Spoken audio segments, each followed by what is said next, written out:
बाबा, मेरा पति दारू पीनी छोड़ेगा कभी या नहीं छोड़ेगा? बेटी बुरा मत मानियो, तेरा पति ऐसे दारू पीनी नहीं छोड़ेगा। अगर तू अपने पति के मुंह पे सैंडल पूरे 1 हफ्ते बजाए ना, 1 हफ्ते, तब वो सोचेगा दारू छोड़ने की। अपने पति के मुंह पे सैंडल बजानी है तेरे को पूरे 1 हफ्ते, फिर 20वें दिन तेरा पति दारू छोड़ेगा तो नहीं, 1 पैक कम कर देगा, फिर तेरा पति 1 पैक कम पिया करेगा। गड्ढे वाले बाबा की जय हो। ये मादर चोद कालिया की कैसे पूजा सी है रही है। गांव वालों क्या कर रहा है यहाँ पर? ये तुम्हारी बुद्धि बुद्धि सड़ गई है जो तुम ये चोर के सामने हाथ जोड़ कर बैठे हो। क्या कर रहा है यहाँ पे? अरे बेटे, अब ये कोई चोर बोल नहीं रहे, अब ये शक्तिशाली बाबा हैं। अरे हम इनकी अच्छाइयों को पहचान नहीं रहे थे, हम तो इनको गलत समझ रहे थे, और हम गलत समझते भी क्योंकि इन्होंने गलत काम जो किया था। ये लोगों को किडनैप करते थे, लोगों की जेबें काटते थे और लोगों से पैसे मांगते थे। ये गलत काम ही तो है, और इसलिए हम इनको गलत समझ रहे थे। तो इन महान बाबा जी ने हमको दिखाने के लिए, हमको भरोसा दिलाने के लिए अपने आप को जमीन में गाड़ लिया। और पता है भज्जी बेटा, ये पूरे 28-29 घंटे से भूखे जमीन में गड़े हुए हैं, और अब इनमें शक्तियां भी आ गई हैं। गांव वालों, तुम बिल्कुल आड़े दिखो। पूरे जमीन में गड़ के 28-29 घंटा भूखो रहने से कोई शक्तियां आती होंगी? खामखा तुम लंडूरा जैसी बातें कर रहे हो। खामोश भज्जी, मेरे प्यारे भक्तों से तू लंडूरा नहीं कर सकता, सुनी? और तेरी हिम्मत कैसे है कि गांव वालों से ऐसे बात करने की? मैं गांव वालों पर एक गलत शब्द नहीं सुन सकता, सुनी भज्जी तूने? और यह बात बता तू, तो को कैसे पता मेरे अंदर शक्ति या नहीं? वह चीज की तो मोको पता होगी ना कि मेरे अंदर शक्ति आई है या ना आई। और मेरे अंदर शक्ति आ गई है, मेरे अंदर एक अलग ही बिजली सी कड़क रही है। गांव वाले काय को तुम यहाँ की बात में आ रहे हो? ये सास का चोर है, चोर यूं तुम्हें कैसे भी चूतिया बना सके, और तुम यहाँ के बहकाए में आते जा रहे हो। ऐसे शक्ति आती होंगी कोई जमीन में गड़ गए? नेका तो अपने दिमाग पर जोर डालने करो कि बिल्कुल गुई खाओ तुम। गांव वालों, ये कैसी बात कर रहा है तुमसे? गू खानी, कभी लंडूरा, कभी गाड़ू, ये ऐसी बात करता है तुमसे? अरे मैं तो सोच रहा था तुम एक सही आदमी को सरपंच बनाने जा रहे हो। भज्जी एक अच्छा लड़का है, भज्जी तुम्हारी तरक्की कराएगा, पर मैं बिल्कुल गलत था। यू तो तुम्हारी बिल्कुल भी इज्जत नहीं समझ रहा है। ऐसे लोगों को ही गांव का सरपंच बनाना चाहते हो तुम? अरे तभी तरक्की नहीं होती है इस गांव की, जब ये तुम्हारी अभी इज्जत नहीं कर रहा है, तो गांव का सरपंच बनने के बाद ये तुम्हारी खा के इज्जत करेगा। अरे सब झूठे वादे हैं इसके, झूठे वादे। कहीं ये तुम्हारा पक्का घर नहीं बनाने वाला, कहीं ये तुम्हारी पक्की सड़कें नहीं करवाने वाला। यूं तुमको अभी लंडूरा बोल लो, अभी गांडू बोल लो, तो तुम्हें सोचो दिमाग पे जोर डालो, तुमको यूं सरपंच बनाना चाहिए है? बोलो मेरे भक्तों, क्या मैं अभी गलत हूँ? बाबा तुम बिल्कुल सही हो, और ये गलत है। आ रहा है इसका असली रूप बाहर निकल कर। अरे हम तो इसको पढ़ा लिखा, इंटेलिजेंट और अमीर घर का प्यारा लड़का समझते थे, पर ये तो अमीर घर का बिल्कुल मादरचोद है। वो तो कालिया बाबा जी, तुम्हारा हाथ है हमारे ऊपर, जो इसका चेहरा हमें पहले ही दिख गया। अगर हम इसको गांव का सरपंच बना देते तो ये पता नहीं हमारे साथ क्या करता। कालिया बाबा की जय हो। मेरी बात तो सुनो तुम एक बार। मैं तुम पे यालिया गुस्सा है रहा हूँ, क्योंकि तुम या चोर है या मादर चोद है, तुम भगवान समझ रहे हो। यहाँ के अंदर कोई शक्ति ना आई है, यू मादर चोर है और चोर ही रहेगा। अब तुम यह बात तो सोचो ना कि जमीन में कोई आदमी गड़ रहा हो तो वहाँ के अंदर शक्ति थोड़ी आ जाएंगी है? तुम खामखा के सामने हाथ जोड़े खड़े हो, यूं तुम्हारा उल्लू बना रहा हो और तुम उल्लू बनते जा रहे हो। यही मारे गुस्सा आ रही है मेरे को, यही मारे मेरे मुंह से उल्टी सीधी निकल रही है तुम्हारे बारे में। नहीं तुम्हें बताओ, आज से पहले मैंने तुमसे कभी गलत शब्द बोला है? मुझे इसलिए गुस्सा आ रही है तुम पर, जो तुम एक गलत आदमी को बाबा समझ रही हो, वो भी शक्तिशाली बाबा। जमीन में गड़ने से कौन के अंदर शक्ति आ जाए और कौन बाबा बन जावे जमीन के अंदर घुसने से? अरे जमीन के अंदर घुसने से मेरे अंदर शक्ति नहीं आई है। अरे मैंने मन बनाया था कि मैं जमीन के अंदर तब तक घुसा रहूंगा, तब तक तपस्या करूंगा, जब तक भगवान जी मेरे से प्रसन्न नहीं हो जाते और मेरे को गांव वालों की मदद करने के लिए शक्तियां नहीं दे देते। मैंने तो मन बना लिया कि तपस्या करते करते मरना ही है मेरे को। अगर भगवान जी ने मेरे को शक्ति ना दी तो मर ही जाऊंगा गड्ढे में दब के। पर वो तो भगवान जी का शुक्र है, भगवान जी मेरे सपने में आए और मेरे से कहा कि बच्चे जाग जा और इस गड्ढे से निकल जा, अब तेरे अंदर शक्तियां आ चुकी हैं और अब तू गांव का सरपंच बन सकता है, और अब गांव की जनता भी तेरे को प्यारा, बहुत ही प्यारा समझेगी। तपस्या करी है मैंने, तपस्या इस गड्ढे में गड़कर, और भगवान जी ने मेरे से प्रसन्न होकर मेरे को शक्तियां दी है। कोई खामखा की जमीन में गड़ने से मेरे को शक्तियां नहीं मिली है, समझा? माधर चोद सास के खोपड़ी में इतनी लात बजाऊंगा तेरी शक्तियां भी गायब हो जाएंगी 2 मिनट में। गांव वाले एक बात तो सोचो तुम, या को 28-29 घंटा में भगवान ने शक्तियां दे दी। 28-29 घंटा में भगवान जी प्रसन्न हो गए थे।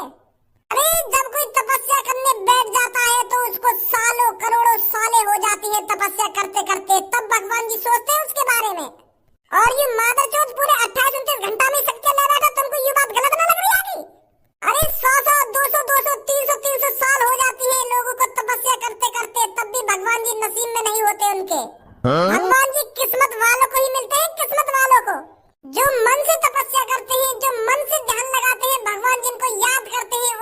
भगवान जी नजर आते हैं, उनको वरदान देते हैं भगवान जी, उनको वरदान। और यू और जमीन में कर रहा है, खामखा चूतिया बना रहा तुम्हारा, और तुम भी चूतिया बनने हो, अंध भक्त ही हो बिल्कुल तुम खामखा की पागल है रे यहाँ के चक्कर में। यू अपने आप से जमीन में न गाड़ा, यू मैंने गाड़ा जमीन के अंदर। मैं याकू एक दिन पहले जमीन के अंदर गाड़ के गया तो यू लोगन को चूतिया न बनावे, लोगन को बहकाए ना, समझे? यू अपने आप अपनी मर्जी से जमीन में न गाड़ा है। बहुत हो गया भज्जी, बहुत सुनी तेरी बकवास। अरे मेरे अंदर शक्तियां हैं या नहीं है, तू मान या मत मान। अरे मेरे को भगवान जी ने दर्शन दिए हैं या नहीं दिए हैं, तू मान या मत मान, पर मेरे से ये मत कह दियो कि तू मैंने गाड़ा है जमीन में। यही बात मेरे को बर्दाश्त नहीं होगी। अरे जब तू मैं कुछ जमीन में गाड़ता तो मैं यहाँ पे हल्ला न मचाता कि अरे गांव वाले मेरे को निकालिए, मैं मर जाऊंगा, मेरे को भूख लग रही है। भज्जी मेरे को जमीन में गाड़ के चला गया है, मेरे को खाने को दे दीजिए, मेरे को पीने को दे दीजिए। मैं ऐसे गांव वालों से मदद नहीं मांगता। तूने कहा गांव वाले बिल्कुल मूर्ख समझ रखे हैं, जो कुछ भी तू बोलता चले जाएगा उस बात पे यकीन कर लेंगे। अब गांव वाले तुम्हें बताओ यह बात है, अगर मैं तुम में से कैसे जमीन के अंदर गाड़ देता तो तुम हल्ला न मचाते? अगर तुमको भी 28-29 घंटा या जमीन में गड़े गड़े है जाते तो तुम हल्ला न मचाते कि भाई साहब मुझको रोटी दे जाओ, कि भाई साहब मुझको पानी दे जाओ, कि भाई साहब मुझको या गड्ढे में तो निकाल लो, मुझे गलती है गई, मैं ऐसा ना करूंगा वैसा ना करूंगा, कि आ जाओ मुझको बचा लो, मुझको निकाल लो या गड्ढे में से, ऐसा ना करते तुम? हाँ करते, ऐसी करते। और मैं पूरे 28-29 घंटा काय को जमीन में गड़ो रहता, मैं तो 1-2 घंटा बाद ही हल्ला मचाने लगता हूँ कि मैं मर गया, मुझको यहाँ से बाहर निकाल रहा। हाँ अब समझ रहे हो तुम, बिल्कुल बिल्कुल सही समझ रहे हो तुम। यू भज्जी तुमको भटका रहा है ना, चूतिया बना रहा है तुम्हारा। अरे यू तो हमें पहले पता चल रही है कि बात हमें पागल बनाना चाहता है ये। अरे तू हमारा कितना भी चूतिया बना ले भज्जी, पर हम वोट देंगे तो कालिया बाबा जी को ही देंगे। हमें तो अपनी बातों से गुमराह नहीं कर सकता। तेरा असली चेहरा हमने देख लिया है। तू हमारी अभी इज्जत न कर रहा हो, अभी हमसे ढंग से बात न कर रहा हो, तो सरपंच बनने के बाद का तू हमारी लौड़ा इज्जत करेगा? अरे मत दो सास के मुझको वोट मत दो, तुम मर जाओ आगे चक्कर में। अंध भक्त के अंध भक्त ही रहोगे तुम। सुनी कितनी भी तुम्हें सच्चाई बता दूं पर तुमको झूठी लगेगी। और तुम क्या सोच रहे हो तुम कुछ लोग मुझको वोट न देंगे तो मैं सरपंच ही हार जाऊंगा? अरे भज्जी को चाहने वाले इस गांव में जन कितने लोग हैं, कितने। आधा धनुआ चल रहा है यहाँ तो नहीं, मेरे हाथ में कुछ कान ढह जाएगा यहाँ पे। कालिया बाबा जी की जय हो। अरे जोर से बोलो, कालिया बाबा जी की जय हो। बस बस जाओ जाओ, वोट गिरने का टाइम है, वोट गिर जाओ जाके, मोये जितैया। और आप जैसे और भी इस गांव में हैं उनको बताना कि कालिया बाबा जी को ही वोट दें, और बटन बंदूक का ही दबाना है। अपने जैसे लोगों को इकट्ठा करो और बंदूक का बटन दबाओ, निकलो जल्दी यहाँ से। जी जी कालिया बाबा जी, अभी अभी जा रहे हैं, तुमको ही वोट देंगे और तुमको जिताएंगे हम। या अपने धनुआए, अपनी कोई चिंता नहीं है, ना अपनी सोच रहे हो, ना अपने पापन में सोच रहे हो, ना अपने मम्मी में सोच रहे हो, ना अपने घर में सोच रहे हो। कालिया पढ़ाए लिखाए होगा हमने यू दिन देखने के लिए। अरे मैं तो सोच कर कि हमारा धनुआ पढ़ लिख लेगा तो अच्छी नौकरी तो लग जाएगा, या गरीबी दूर कर देगा घर में थे। और जब तक मैंने 12वीं करी है हम पे और गरीबी आ रही है।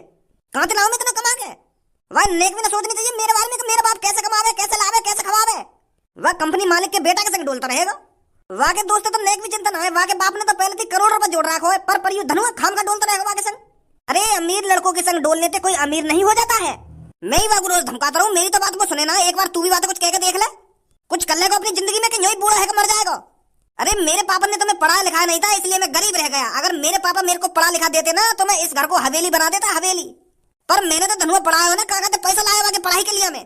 फिर भी वो ऐसा डोले जैसे कुछ ना वाकी जिंदगी में कुछ टेंशन ही ना वाको। अरे तुम चिंता मत करो, धनुआ एक दिन बहुत अमीर बनेगा। अरे कई बार बताओ मैं तो को, अमीर लड़कन के संग डोलने से कोई अमीर नहीं बनता है, मेहनत करनी पड़ती है अमीर बनने के लिए। अरे पर धनुआ का दोस्त गांव की सरपंची पर खड़ा हो रहा है, अगर वो गांव की सरपंची जीत गया तो धनुआ भी हमारा कुछ पैसे कमा लेगा उसके जरिए। गांव की सरपंची जीतेगा वहाँ का दोस्त, और धनुआ कैसे पैसा कमा लेगा, यह बात बताइए। तो वहाँ के दोस्त ये तो पैसा मिलेंगे, क्या तेरे बेटा पैसा मिलेंगे? हरदम अपनी दोस्त की गांड के पीछे चिपका रहेगा, बाकी गांड के पीछे। मम्मी आज क्या बनाया खाने में? बेटा दाल चावल बनाए हैं। मम्मी तुम भी रोज यार दाल चावल बना के रख दो, कुछ नया भी बना ले करो। काहे दिन एक हफ्ता से दाल चावल दाल चावल दाल चावल खा रहा हूँ मैं, और दाल चावल से यह बजा रहा हूँ मैं। कभी कुछ नई चीज भी बना ले करो जो मेरे शरीर में लगे। ऐसा ना है कभी मटर पनीर बना ले में, कभी छोले बना ले में, तुम यह दाल चावल में ही रही आओ। अरे सोच तो देखो महाराजा बेटा की, दाल चावल नहीं चाहिए इनको, छोले पनीर ये सब चाहिए। अरे जातरा की तेरी सोच है, वातरा दे तू पैसा भी कमा लेकर। अरे तो कुछ हम खवाते रहे तो भूखा तो न मार रहे, दाल चावल मिलता रहे तो टाइम पे। अगर तो मटर पनीर खाना हो, तेरे मटर पनीर खाने के सपने तो भाई साहब कमा भी था तू। 2 साल है तो 12वीं करे हुए, तब तो तेने कुछ कमाया हो, 1 रुपया हाथ में लाकर दिया तेने। मटर पनीर खाएंगे यू, मटर पनीर। मेरी बात कान खोल कर सुन ले, आज के बाद तू वो का नाम है तेरे दोस्त को, वो भज्जी, वहां के संग देख मत जाइयो, वही के संग रहेगा तो बिगड़ रहा तू। पापा, वो मेरा दोस्त गांव की सरपंची पे खड़ा है रोज, तो वागे संग तो रहना पड़ेगा मेरे को। तुम्हें पता है पापा, अगर वो गांव की सरपंची जीत गया तो कितना फायदा है हमारे लिए। अरे तेरा दोस्त गांव की सरपंची जीत भी गया तो तेरे का फायदा बात है। फायदा तो तेरे दोस्त को होगा ना। जब हम दोनों दोस्त साथ मिलकर गांव की तरक्की करवाएंगे तो मोए पैसा न देगा मेरा दोस्त। गांव की तरक्की के लिए लाखों रुपए आते हैं पापा, तो हम गांव की तरक्की कराएंगे और खूब पैसा कमाएंगे। एक कान पे लगती तेरी आंख खुल जाएंगी और आंख के संग तेरा दिमाग भी खुल जाएगा। अब भी कह रहा हूँ मैं तो प्यार से ड्यूटी लगा ले कहीं ड्यूटी। कुछ रुपया तो घर में आएगा, कुछ रुपया तो कमाएगा तू। कान में डाल ले मेरी बात, हम ड्यूटी पे लग जाए ड्यूटी पे। अरे बस करो धनुआ के पापा, कितना धमकाओगे धनुआ को तुम। अरे मैं यहाँ को धमकाने आ रहा हूँ तभी तो बिगड़ रहा हूँ। क्या कितना धमकाओगे ना कितना धमकाओगे।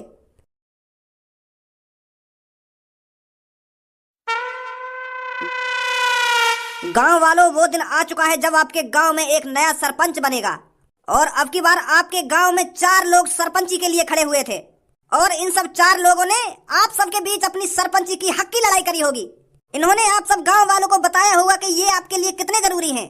हर किसी ने अपनी अपनी बात आपके सामने रखी होगी और आप सबको भरोसा दिलाया होगा कि ये आपके लिए क्या कर सकते हैं इस गांव की तरक्की के लिए।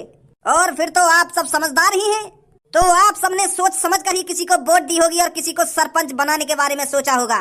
तो क्या लगता है गांव वालों, आपको इन 4 में से आपका सरपंच कौन बनेगा? हाँ भाई साहब, आपको क्या लगता है कौन इनमें से सरपंच बनेगा? यू सब मैं कैसे बता सकूं कि कौन गांव का सरपंच बनेगा? वोट डर गए। अब तुम्हें तो जानकारी है ही होगी कौन बनेगा गांव का सरपंच, तो मुझे क्या पूछ रहे हो तुम? अरे कुछ तो अंदाजा होगा आपको कौन गांव का सरपंच बनेगा। आपके हिसाब से कौन बनना चाहिए गांव का सरपंच? मैंने तो भज्जी को वोट दी है, तो भज्जी बनना चाहिए सरपंच और भज्जी बनेगा। मेरे हिसाब से तो भज्जी सरपंच बनना चाहिए गांव का, और शुरू से हम भज्जी को ही जिताना चाह रहे हैं सरपंची के लिए। और नीली धोती, आपको क्या लगता है कौन गांव का सरपंच बनेगा? मेरे हिसाब से तो कालिया बाबा जी बनेंगे गांव के सरपंच। हमने तो कालिया बाबा जी को वोट दी है और कालिया बाबा जी ही हमारी दुआ से गांव के सरपंच बनेंगे। तो इस गांव में हर किसी की अलग पसंद है और हर किसी का अलग सरपंच है। मजा आएगा मुझे बताने में कि इस गांव का सरपंच अब की बार कौन बना है, किसको सबसे ज्यादा वोट मिली है। इससे पहले जो गांव की सरपंची के लिए खड़े हुए हैं वो आपके बारे में कुछ 2 शब्द कहेंगे। तो सबसे पहले चाचा जी, गांव के लोगों के बारे में आप कुछ शब्द बोलिए। मैं जी बस यूं ही बोलना चाहूंगा, हमारी भी कुछ वोट होंगी या गांव में। जैसे किसी ने भज्जी को वोट दी है, जैसे किसी ने ये कालिया बाबा कौन है उसको वोट दी है, ऐसे ही मुझे भी किसी ने वोट दी होगी। तो हमारी भी वोट है इस गांव में और हमें तो लग रहा है कि सबसे ज्यादा वोट हमारी ही है, क्योंकि हम सबसे बुजुर्ग हैं, हम सबसे इंटेलिजेंट हैं और हम गांव की तरक्की भी करेंगे। ये बात हमने पहले भी कही थी गांव वालों से। तो मेरे हिसाब से तो गांव का सरपंच मैं ही हूँ। और छपरी जी, आप कुछ कहना चाहेंगे? कहने को तो कुछ भी कह दो। अब जब मैं गांव की सरपंची के लिए खड़ा हुआ हूँ तो मैं भी तो कुछ सोच समझ के ही खड़ा हुआ हूँगा। जब मेरे गांव के अपने लोगों ने कहा है मेरे से गांव की सरपंची पे खड़े हो जाओ छपरी जी, तो इसलिए तो मैं खड़ा हुआ हूँ। तो इस गांव में मेरी भी वोट है, तो मेरे भी कुछ लोग हैं इस गांव में, तो मेरे को भी किसी ने वोट दी है। तो ऐसे तो मैं भी गांव का सरपंच बन सकता हूँ, बन कर सकता हूँ, मैं बनूंगा गांव का सरपंच और गांव की तरक्की करनी है मेरे को। बहुत बढ़िया छपरी जी, बहुत बढ़िया। और आप कुछ कहना चाहेंगे कालिया जी? कालिया बाबा जी की जय हो, कालिया बाबा जी की जय हो। अरे अब तो मेरे को कुछ बोलने की जरूरत ही नहीं है। आपने ये गांव के लोगों में मेरा शोर तो सुन ही लिया होगा और ये जान भी लिया होगा कि अब की बार गांव में किसकी सरकार होने वाली है। अरे ये कालिया के जयकारे बता रहे हैं कि अब की बार गांव का सरपंच कौन बनेगा। अरे ये जयकारों की गूंज सुनकर मेरे को तो जीत की खुशबू भी आने लगी है और मेरे को लगने भी लगा है कि अब की बार सरकार तो सिर्फ कालिया की आएगी गांव में। कालिया ही गांव का सरपंच बनेगा और गांव के लोगों की झोपड़ियों को बिल्डिंगों में बदल देगा, बिल्डिंगों में। अब तो बहुत मजा आने वाला है मुझे ये बताने में कि अब की बार गांव का सरपंच कौन बना है। तो अब मैं पर्चा निकाल ही लेता हूँ। तो मैं आपको बता दूंगा, आपके गांव में कुल 400 वोट हैं और उन 400 वोटों में से 399 लोगों ने वोट दी है और गांव के उस एक लोग को ढूंढना पड़ेगा जिसने वोट नहीं दी है। तो उन 400 वोटों में से 190 वोट हैं कालिया की। कालिया बाबा की जय हो, कालिया बाबा की जय हो। शांत गांव वालों, शांत। और छपरी की वोट आई है 2 दो वोट। मेरी सास के मैं तो पहले ही कह रहा हूँ कि वोटिंग पे मत खड़ा हो, मत बन गांव का सरपंच। तेरी शकल है सरपंच बनने लाग। अब इन 2 वोट ने अपनी गांव में बरसाएगा। तो ये जो 2 वोट मिली है ना, इन वोट ने अपने घर पे ले जाओ और रोटी की टूक पर धरकर दोबारा सटक दे। वोट ने मेरी सास के सरपंच बनेंगे, सरपंच। शांत गांव वाले, शांत। आगे सुनिए। और अब मैं आपको चाचा जिनकी वोट बताने जा रहा हूं। तो हमारे चाचा जिनकी वोट है, तो हमारे चाचा जिनकी वोट है 17। या बुड्ढे की वोट 17 है तो मेरी बची है फिर वोट, तो यह हिसाब से तो मेरी ज्यादा लेकर होंगे फिर। तो यह को मतलब मैं ही बनूंगा गांव का सरपंच। तो लास्ट जो वोट बची है वो भज्जी की है, और भज्जी की वोट है,